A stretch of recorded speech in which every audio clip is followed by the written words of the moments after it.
და გამოვეხმაურო პრემიერის მიერ წარმოდგენილ პროექტს, სადაც იგი ასახელებს ერთი ქალაქი, ერთი დისციპლინის ფარგლებში, ასე ვთქვათ, დაანონსებულ ცვლილებას.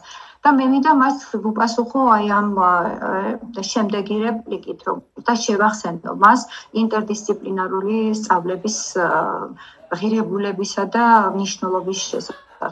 როდესაც ჩვენ ახალგაზრდებს ვთხოვთ კრიტიკული აზროვნებას და ვცდილობთ განვავითაროთ ჩვენს ახალგაზრდებში კრიტიკული აზროვნება, აქ ძალიან მნიშვნელოვანი არის სწორედაც აი ეს კომპლექსური ხედვა, კომპლექსური აზროვნება, ცალკე მდგომი დისციპლინა არ არსებობს.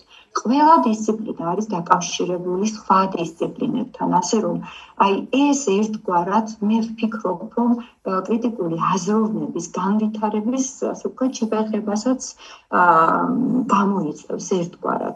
რაც შეეხება მე-12 კლასს, ესეც არის ბოლონიის პროცესის ერთ-ერთი მთავარი შემადგენელი პუნქტი, რომელიც იქნა მოთხოვნილი დეკლარაციის თანახმად, რადგან დაშვება ევროპულ სასწავლებლებში მხოლოდ და მხოლოდ მოხდებოდა 12 წლიანი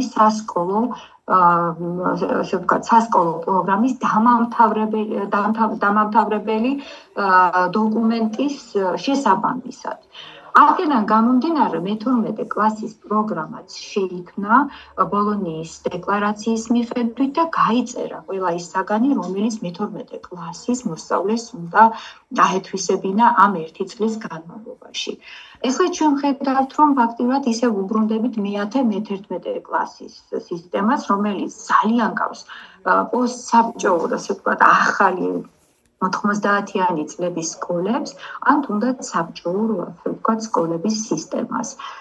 ეს ისევ და ისევ ხაზს უსვამს იმ ევროპული სტანდარტების დაშორებას და ფაქტიურად საქართველოს იზოლაციას ევროპული საგანმანათლებლო სისტემისა და სივრცისაგან.